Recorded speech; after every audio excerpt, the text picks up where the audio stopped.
नमस्कार बंधू भगिनींनो. एक संदेश आहे.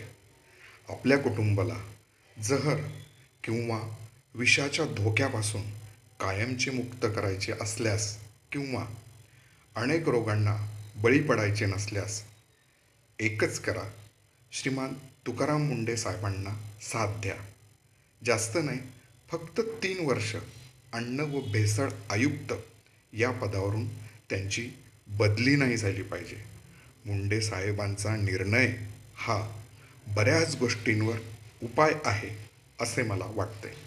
फक्त 8 दिवसात एवढा फरक पडला आहे की आता बाजारात कच्चे आंबे, केळी, चिक्कू, सफरचंद, पपई, भेसळयुक्त दूध, खवा, पेठा व औषधे असे अनेक दररोजच्या खाण्यातील पदार्थ भेसळमुक्त झाले आहेत. धन्यवाद.